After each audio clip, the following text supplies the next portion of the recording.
অবশ্যই বড় সাফল্য দাবি করছেন রাজ্য পুলিশ শেখ শাহজাহানকে গ্রেপ্তারের পরিপ্রেক্ষিতে। মালঞ্চর আখুঞ্জিপাড়া থেকে তাকে গ্রেপ্তার করেছে গতকাল রাতে। এটা পুলিশের সাফল্য না পুলিশের অতি সক্রিয়তা, এটা নিয়ে প্রশ্ন উঠছে। বারবার করে এই প্রশ্নটা উঠছিল যে এতদিন প্রায় 55 দিন পর তাকে গ্রেপ্তার। তৃণমূল কংগ্রেসের সাধারণ সম্পাদক অভিষেক বন্দ্যোপাধ্যায় যা আদালতকে কার্যত চ্যালেঞ্জ করেছিলেন তার বক্তব্যের মধ্য দিয়ে, যে আদালতের বাধার কারণেই তাকে গ্রেপ্তার করা যাচ্ছে না, আর ঠিক 48 ঘন্টার মধ্যেই হচ্ছে তার গ্রেপ্তার। तो अब से घी खाओ देसी और चलाओ सिर्फ मैसी, क्योंकि बाकी सब सिर्फ ट्रैक्टर हैं। ये मैसी। বিশ্বাস অ্যাগ্রো এন্টারপ্রাইজ প্রাইভেট লিমিটেড, ঠিকানা NH2 ফেরিঘাট ফাগুপুর বর্ধমান, মোবাইল নাম্বার 9734689494 অথবা যোগাযোগ করুন 9733149494। যদিও তৃণমূল কংগ্রেসের বক্তব্য হচ্ছে যে এটাই যে দোষীদেরকে কোনোভাবে রেহাত করা হবে না, তার প্রমাণ হচ্ছে শেখ শাহজাহান গ্রেপ্তার। তাহলে প্রশ্ন উঠছে রায়মঙ্গল নদী, কলাগাছি নদী, সন্দেশখালী বিস্তীর্ণ অঞ্চলের মানুষ যে ক্রমাগত বিক্ষোভ দেখাচ্ছিল, ক্রমাগত বঞ্চনার কথা বলছিল, ক্রমাগত নারীদের সংগ্রামের কথা বলছিল, তাহলে যখন উত্তম সর্দার, শিবু হাজরারা গ্রেপ্তার, অজিত মাইতি বাড়ি ভাঙচুর এবং তাকে হেনস্থা শঙ্কর সর্দার থেকে শুরু করে অনেকেই, আর তাদের মাস্টার মাইন্ড ছিলেন বেতাজ বাদশাহী শেখ শাহজাহান। পুলিশ খুঁজে পেল, আলটিমেট পুলিশ খুঁজে পেল, কারণ পুলিশের সম্পর্কে যে মন্তব্যগুলো করা হচ্ছিল বা করছিল, যে পুলিশের ভূমিকা নিয়ে যথেষ্ট প্রশ্ন সারা ভারতবর্ষে আলোচনা করছিল। বিরোধী দলকে আক্রমণ, বিরোধী দলকে ঢুকতে না দেওয়া, কখনো সুকান্ত মজুমদার বিজেপি রাজ্য সভাপতি গ্রেপ্তার, কখনো নওশাদ সিদ্দিকী, কখনো বাম নেত্রী মীনাক্ষী, বিভিন্ন বাধার মুখে পড়েছে। কারণ গ্রামের মানুষের কথা তারা বলতে চেয়েছে, বঞ্চনার কথা তারা শুনতে চেয়েছে। পুলিশ কণ্ঠপাত করেনি, সাংবাদিক গ্রেপ্তার করেছে, পরে জামিন হয়েছে, রিপাবলিকের সত্যপান, এবিপি আনন্দের সুমনদের ক্ষেত্রেও তাই নোটিশ পাঠিয়েছে, বারবার তাকে পড়েছে, কোর্ট তাকে বলেছে দেবাংশু বসাকের ডিভিশন বেঞ্চ যে আগামী 3 মাস কিছু পড়া যাবে না।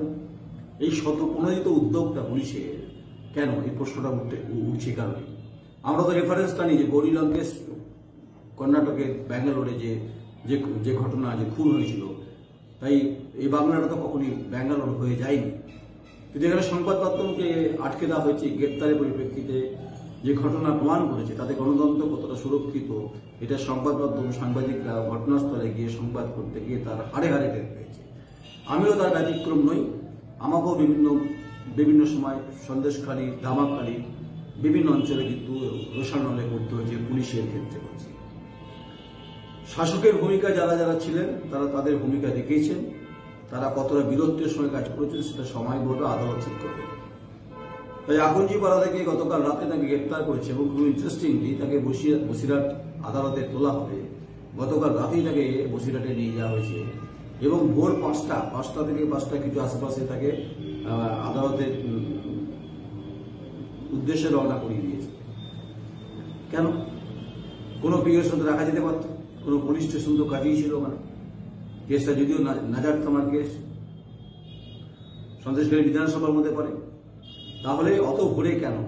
তাদের কি অশান্তি এড়াবার জন্য, যাতে কোনোভাবে মানুষের জনরোষ রোষানলের মুখে পড়তে না হয়? কারণ পুলিশের কাছে একটা বড় চ্যালেঞ্জ, কারণ এই মুহূর্তে পুলিশ কাঠগড়ায়, সন্দেশখালীর পুলিশ এবং নাজাটের পুলিশ এবং বসিরহাট জেলা পুলিশ সুপার এই মুহূর্তে প্রশ্নচিহ্নের মুখে। ডিজি বারবার যে কথা বলছিলেন যে কিছু তো হয়েছে, কিছু হয়েছে বলেই তো এত বিদ্রোহ, এত বিপ্লব, এত মানুষের চাওয়া, এত মানুষের পাওয়া, এত মানুষের বঞ্চনা, যা বিভিন্ন সময়ে পুঞ্জীভূত হয়েছে আকাশে মেঘের মতো, বর্ষার মেঘের মতো, যদিও এখন বর্ষাকাল নয়। তাই চারিদিকে আজকে সন্দেশখালী বিস্তীর্ণ অঞ্চলে 144 ধারা পুলিশ জারি করেছে। কেন? যাতে কোনোভাবে কোনো প্ররোচনা কেউ দিতে না পারে, কোনোভাবে প্রতিরোধ না হয়, কোনোভাবে যেন মানুষ সংগঠিত না হয়, এটা পুলিশ করেছে। ঠিক আছে, 144 ধারা জারি করেছেন যাতে অশান্তিকে না নতুন করে যে স্ফুলিঙ্গ ছড়িয়ে না পড়ে। আমরা মনে করি যে না, নাগরিক জীবনে যারা কাজ করছেন, যারা আছেন সন্দেশখালীতে, আমাদেরও দাবি থাকে অন্তত এই ঘটনার পরিপ্রেক্ষিতে যেন নতুন করে স্কুলিংয়ের স্পার্কিং যেন না হয়, কারণ তাকে গ্রেপ্তার করেছে পুলিশ। এখন দেখা যেতে পারে ইডি আর পুলিশের সঙ্গে এখন কিন্তু টানাটানি চলবে। কেন টানাটানি চলবে? নাজার থানাতে 5ই জানুয়ারিতে ইডি আক্রান্ত হওয়ার পরিপ্রেক্ষিতে 8 নম্বর যে কেস, সেই কেসে তাকে গ্রেপ্তার করা হয়েছে, সেটা যে ইডিকে হেনস্থার পরিপ্রেক্ষিতে। তিনি 28টা কল কাকে করেছিলেন সেটা তো তদন্তে উঠে আসবে। তাই ইডি হামলার পরিপ্রেক্ষিতে যে অভিযোগ জমা পড়েছিল সেই পরিপ্রেক্ষিতে তাকে গ্রেপ্তার করেছে গতকাল রাতে। আর আজ ভোরের দিকে সূর্যের আলো ফোটার সঙ্গে সঙ্গে বসিরহাটে আদালতে তাকে নিয়ে যাওয়া হয় 12টার সময়, না হলে কিছুটা পরে হয়তো শুনানি হতে পারে। পুলিশের টান রয়েছে বসিরহাট আদালতে, পুলিশের 6 লাখ, রাজ্যের পদস্থ আধিকারিকরা রয়েছেন। আজকে সকালেই দেখছিলাম মালঞ্চতে এডিজি দক্ষিণবঙ্গ সুপ্রদীপ সরকার বলছিলেন যে মানুষের যে অভিযোগগুলো আসছে সেগুলোর তারা রেকটিফাই করেছে এবং যে দেখেছে জেনেছে তারপরে গ্রেপ্তার করা হয়েছে, কিন্তু বেশি ব্যাখ্যায় তিনি জাননি। প্রশ্ন উঠছিল যে 55 দিন পর 56 দিনের মাথায় তাকে গ্রেপ্তার করা হলো, যদিও বিরোধীরা বলছে গ্রেপ্তার নয়, গ্রেপ্তার আগেই করা হয়েছিল। এই ব্যাখ্যা বিশ্লেষণ আমরা যাব না। আমরা বলছি যে শেখ শাহজাহান বেতাজ বাদশা কিংপিং তিনি গ্রেপ্তার হয়েছেন পুলিশের হাতে। বাকি হচ্ছে ইডি সিবিআই কিভাবে চাইবেন সেটা আদালত ঠিক করবেন, আমরা ঠিক করব না। 147, 148, 149 ধারায় কেস, 323, 353, 506, 427। কিন্তু আবার বিভিন্ন আইন বিশেষজ্ঞরা বলছেন যে খুনের মামলা রুজু করা, যেভাবে ইডির উপর হামলা হয়েছে তাতে খুনের মামলা রুজু কেন করা হয়নি, নাকি লঘু করা হচ্ছে, হালকা করা হচ্ছে, যাতে প্যাসেজটা পেতে পারে, যাতে বেল পেয়ে যেতে পারে, এরকম একটা কথা উঠছে।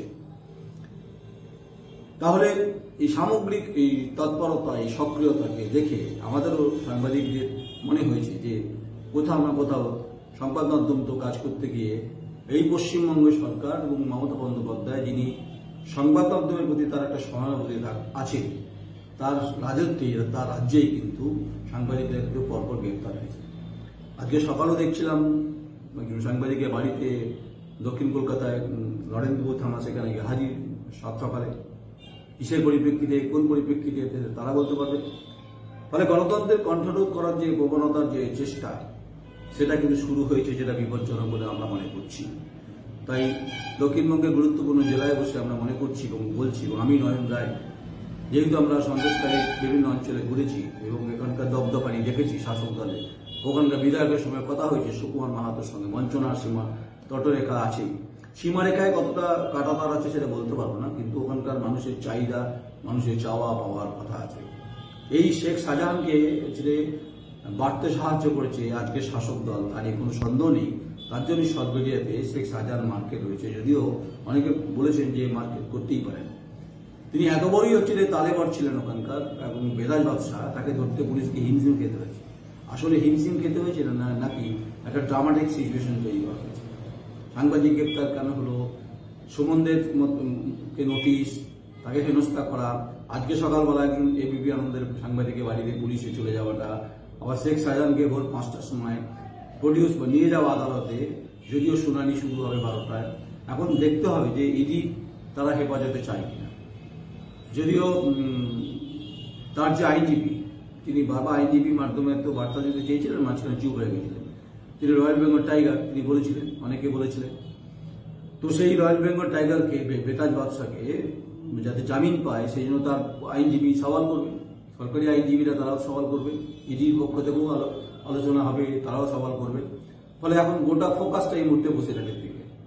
এটাতে প্রমাণ করতে চাইছে বা প্রমাণ করলো তৃণমূল কংগ্রেসের নির্বাচনের আগে যে আগুনের স্পোলিং কোটা স্পার্কিং হচ্ছিল, তো সন্দেশখালী মতো বিধানসভাতে, বসিরহাট লোকসভা মধ্যে, যে এই গোটাটা যেন স্প্রেড না করে যায়।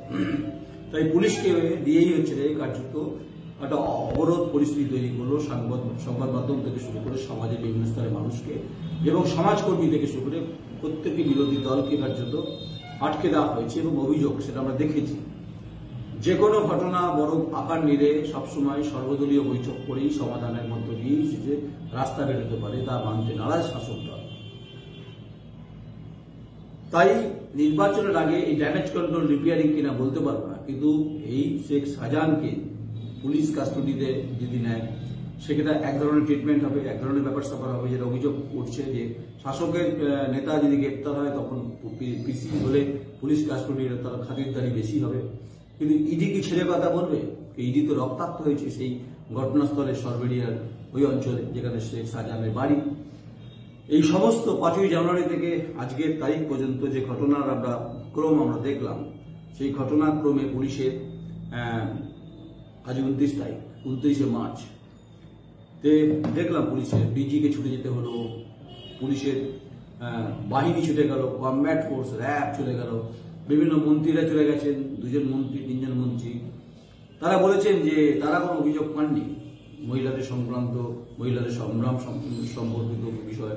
তারা জমির পাট্টা দিয়েছেন, তারা পাট্টা বিলি করেছেন। জমির পাট্টা বিলি করে দেওয়া, একটা জমি তো কেড়ে নেওয়ার অভিযোগ ছিল, বেড়ি দখলের অভিযোগ ছিল, বেড়িতে তাদের এবং সেই গ্রামের মানুষের বেড়িতে নোনা জল ঢুকিয়ে দিয়ে চেয়েছিল এই সিরাজউদ্দিন মানে শেখ শাহজাহানের ভাই, এবং এই চেওয়াজির মাইজির মতো নেতা, এবং এই শঙ্কর সর্দারের মতো নেতা, এই শিবু হাজরার মতো নেতা, এই উত্তম সর্দারের মতো নেতা। এটার অভিযোগ উঠেছে। আমাদের সংবাদ পরিবেশনের পর শাসক দলে মনে হতে পারে যে আমরা বেশি বলছি, হ্যাঁ বলবো আমরা। তাদের যদি মনে হয় পুলিশ আমাদেরকে সদপ্রণোদিত হয়ে যদি কোনো কিছু অ্যাকশন নিতে চান, মোস্ট ওয়েলকাম, কোনো চাপ নেই। কারণ আমরা মনে করি যে সংবাদ মাধ্যমের যে গণতন্ত্রের যে ভূমিকা, যে পিলার, সেই পিলারে আমরা সব কথা বলবো। তাই পোস্টের মুখোমুখি হতে পারলেন না এডিজি দক্ষিণবঙ্গ সুপ্রতিম সরকার, যা কমপ্লিট একটা উত্তর আশা করেছিল সাংবাদিকরা। শাক দিয়ে মাছ ঢাকা হচ্ছে কিনা বলতে পারবো না। তাই আদালতের দিকে অবজারভেশন যেমন থাকবে সবারই, আমারও থাকবে, আমি নজর রাখবো যে শেখ শাহজাহান এত বড় বাদশাহ, যাকে ধরতে 56 দিন লেগে গেল, 55 দিন ক্রস করে গেছে, এবং ভোর তাকে আদালতে নিয়ে যাওয়া, এটা একটা অদ্ভুত ঘটনা। অথচ কোনো কিউরিওসিটি না রেখে, এবং খুনের চেষ্টা যেভাবে ইডিকে করা হয়েছিল তার সেরকম ধারা না দিয়ে একটা যে সমস্ত ধারাগুলো দেওয়া হয়েছে তা বেল হবে কিনা সেটা পরে ঠিক হবে। আপনারা অবশ্যই নজর রাখবেন, চোখ রাখবেন, দৃষ্টি রাখবেন, বোধ রাখবেন, বুদ্ধি রাখবেন।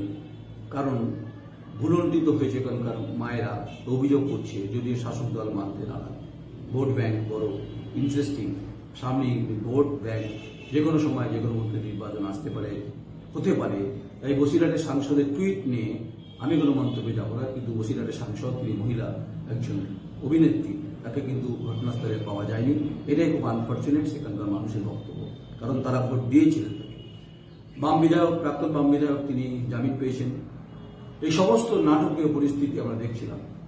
তারা বলছে, শাসক দল বলেছেন, পুলিশ বলেছেন যে বিরোধীরা গেলে একটা হুইসপেরিং ক্যাম্পেইন হতে পারে। মানুষ যখন কোনো কথা বলতে চাইবে, শাসক দল যখন শুনতে চাইবে না, পুলিশ যখন কোনো অ্যাকশন নেবে না, তাহলে স্বাভাবিকভাবে সমাজকর্মী থেকে শুরু করে এবং হচ্ছে বিভিন্ন কমিশন এবং হচ্ছে তার সঙ্গে বিরোধী দল তাদের কাছে বলবে যে স্বাভাবিক। কারণ মানুষের প্রত্যেকের কথা বলার অধিকার আছে, যেমন আমার আছে, তেমনি সন্দেশখালী গ্রামের অবহেলিত প্রান্তিক স্তরের মানুষের, মহিলাদের এবং শ্রমজীবী মানুষের বক্তব্যে কথা বলার অধিকার আছে। কারণ শেখ শাহজাহান ভারতবর্ষের সম্রাট নয় ভাববার কোনো কারণ নেই। তার বিরুদ্ধে গুড়ি গুড়ি অভিযোগ আছে। তাই ভোর তাকে পুলিশ একদম নিয়ে গেল আদালতে। এটাই সব থেকে আলোচনার বিষয়। কি কি ধারায় হবে, ধারা তো বললাম আপনাদেরকে। আকঞ্জি পাড়া থেকেই তাকে পাওয়া গেছে, গতকাল তাকে গ্রেপ্তার করা হয়েছে। আমরা দেখেছিলাম ডিজি বাজরাতে চলে যাওয়া, পুলিশ বোট নিয়ে কলাগাছি নদী ঘুরপাক খাওয়া, রায়মঙ্গল ঘুরপাক, এই সমস্ত দৃশ্যপট ক্যামেরা বন্দী করা আছে। তাই নজর থাকবে, সঙ্গে থাকবেন। আর শাসক দলের কথা বলছি, আপনারা বলছেন যে আপনারা দোষীদের ছাড়েন না। ঠিকই বলছেন, আপনারা ছেড়ে ফেলতেও সময় লাগে না। যেমন অজিত মাইতিকে ছেড়ে ফেলেছেন, যেমন উত্তম সরকারকে ছেড়ে ফেলেছেন, এবার শেখ শাহজাহানকে ছাড়বেন কিনা সেটা আপনাদের ব্যাপার। কারণ ঘটনা ঘটেছে, ঘটনার পরিপ্রেক্ষিতে ঘটেছে বলেই আগুনের স্পর্শে ঘি কিন্তু কেউ ঢালেনি, আর ঘি কিন্তু কেউ নিয়ে যায়নি। আগুনের স্পর্শে কিন্তু ঘৃতাহতি হয়েছে মানুষের আবেগের এবং মানুষের আন্দোলনের পরিপ্রেক্ষিতে, নারীদের সংগ্রামের প্রশ্নে এবং জমির অধিকারের প্রশ্নে। আজ সেই শেখ শাহজাহান বেতাজ বাদশাহ কিন্তু গ্রেপ্তার হয়েছে। তিনি ভারতের সম্রাট নন, বারবার বলছি। তিনি বাঘও নন, তিনি বেড়ালও নন। আমাদের বক্তব্য থাকবেই, আমরা নিজেরা গেছি, আমি নিজে গেছি কাজ করতে। সংবাদ মাধ্যমের উপরে আক্রমণ চলবেই, আপনাদের যেটা শাসক দলের ভূমিকা করবেন। আমি নয়ন রায় .com যেটা দেখেছি, যেটা দেখছি, তার পুঙ্খানুপুঙ্খ বিশ্লেষণ করবো, তারই কোনো সন্দেহ নেই। নজর রাখুন বসিরহাটের দিকে। নমস্কার। तो अब से घी खाओ देसी और चलाओ सिर्फ मैसी, क्योंकि बाकी सब सिर्फ ट्रैक्टर हैं। ये मैसी। বিশ্বাস অ্যাগ্রো এন্টারপ্রাইজ প্রাইভেট লিমিটেড, ঠিকানা NH2 ফেরিঘাট ফাগুপুর বর্ধমান, মোবাইল নাম্বার 9734689494 অথবা যোগাযোগ করুন 9733149494।